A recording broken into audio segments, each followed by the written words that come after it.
F9, The Fast Saga is directed by Justin Lin and stars Vin Diesel, Michelle Rodriguez, Jordana Brewster, Tyrese Gibson, Ludacris, and a whole slew of others. And continuing the crazy story that is the Fast and Furious saga, Dom and the crew must take on an international terrorist who turns out to be Dom's and Mia's estranged brother. So, Fast 9. It's getting harder and harder to defend these movies as a fan, but I'm gonna try. So, of course, this is the 9th film, not counting any spin-offs and stuff like that, I guess. I'm not sure at this point anymore. In the Fast and Furious saga, a series of films that actually started out very grounded and very simple. Taking you all the way back to the first one, where we remember it was a story of a racing street crew of friends who were also doing illegal stuff, and an undercover FBI agent played by the late Paul Walker. He gets himself in with the family, he gets close to them, he ends up really caring for them, even loving them, and then we fast forward and somehow we end up in space. I don't know what happened either. Okay, so this movie, guys, here's the thing. After, I think it started around Fast 5. I think even though Fast 5 is arguably the best film in the entire group of films, it's my personal favorite.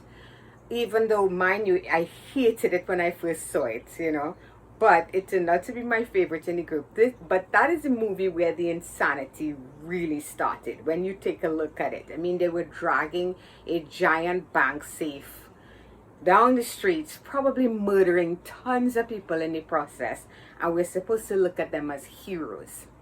And the insanity just went on and on from there. It started going to soap opera territory now. So we have things like Letty being brought back from the dead, which, listen, I love Michelle Rodriguez, but it made as much sense as Han still being alive. It started to, the insanity just went on and on. And then I remember the moment that I really just decided, you know what, brain, when I go see these movies, you need to stay at home. I don't need you to join me. I'm not going to put you through that, brain. So the film for me was the one where they jump a car from one skyscraper to another in Dubai, which I think was Fast 7. I might be wrong, but good God, I don't know what else there is to say, guys. But the thing is, if you're still having fun with these movies, there's absolutely nothing wrong with that. And in the right frame of mind, it is possible to have a lot of fun with these movies.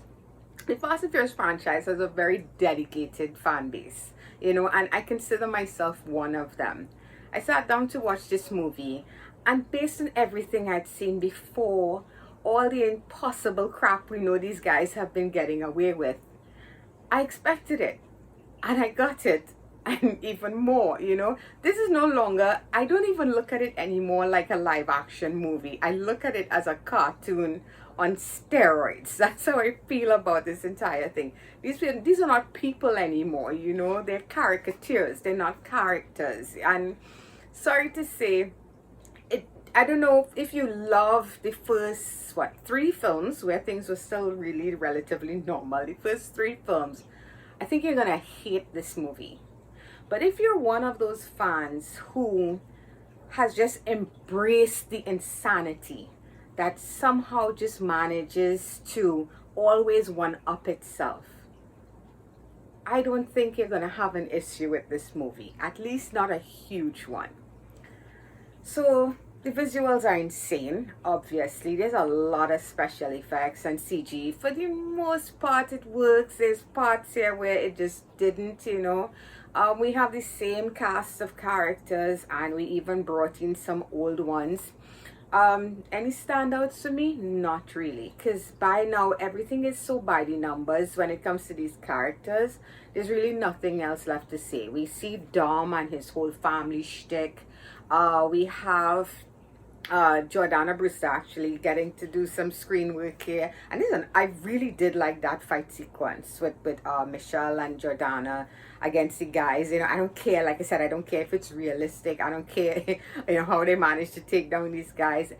It looked really good. I thought it was fun. You know, the comedy, funny enough. Roman is a character I detest. I really don't like that character. But the dude did manage to make me laugh exactly 2 times. He made me laugh out loud at least 2 times in this movie. So, you know, props on him, and I guess props on the person who wrote the jokes. Justin Lin, of course, returning to the series that he brought to life. But you have to ask yourself, you know, Justin is the one who gave us the grounded start to this thing. So you have to ask yourself how he feels about how crazy this has gotten. But then again, he did have his hand in the crazy pot too with the later films. So, you know, I guess it's all good. Guys, all I could say about this movie is that if you want to watch, if you're a fan, like, and you're willing to be very forgiving of how off the rails this series has gotten, that you're willing to embrace that, even because like they themselves in this movie make a lot of fun of the fact that they seem to be invincible. It's actually a plot thread in the movie, right? And they never really give a proper explanation for it, right? We're just supposed to, the point is you're just supposed to enjoy this for what it is. That said, of all the Fast and Furious films, I think this is the one that is gonna burn everybody out on this franchise. I think this, if you weren't already, even the most die-hard fans have to admit that this one is the silliest and the craziest of the bunch, and not really in a good way.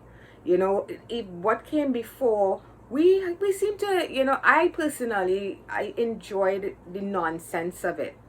But I really do feel like even in the, there's something even in the way the actors present themselves that I feel like they are kind of tired of this too, you know. But it is a franchise that has made a ton of money. So where do they go from here? Well, we saw, now that, well, again, John Cena is brought into this, and I have to say he's a welcome addition. I feel like we didn't get enough screen time with the character because what he was presenting was the stronger, better aspects of what this film was capable of. You know, his moments, I like that stuff. What is left is we have scenes with, now that John Cena's character Jacob is back in the story. Of course, they're gonna give you flashbacks, and we see a young Dom and a young Jacob, and you know, we see, I think, what they want to do with this franchise next. I think they want to go the prequel route, you know, a younger Dom and that sort of thing. I don't know how it would, I don't know if it would even work. I don't know if anybody would even want to see that, you know. I don't think it would be anywhere near as successful, unless of course they are taking that and then they're going back to the grounded. I mean, where else is there left to go but back to the beginning of it all, you know, when it was about street racing, you know, and family, and not trips into space in a rocket car, and the kind of craziness that this film brought. So where does it stand for me, guys? Fast 9, I would say a 5.5 out of 10, you know, and that's probably the lowest score I've ever given a Fast and Furious movie. It's I didn't hate it. I just switched off and was entertained by the nonsense of it. But realistically speaking, coming back down to earth, which I think these films need to do, I think they have to wrap it up and move on. If the prequel works, then good on you. But I think if you're gonna go forward with this, Justin Lin and his team, they need to take this back to the beginning, you know, because the madness of it all, I don't think the fans that grew up with this are now older, and they're just gonna look at this and say this is utter stupidness, and I don't want any part of it. So 5.5 out of 10. And that's going to be it for this one, guys. So I hope you enjoyed it. And if you like this movie, let me know where it ranks in all the Fast and Furious movies you've seen. Where does it fall for you? And if you like this video, please feel free to hit that thumbs up button. It's much appreciated. If you're new and you'd like to subscribe to my channel, you can click on my face when it pops up right about there. And you can check out past reviews if you've got the time. Oh, if you're wondering what my shirt says, it says, driver picks the music, shotgun shuts his cake hole. So, yeah, supernatural. All right.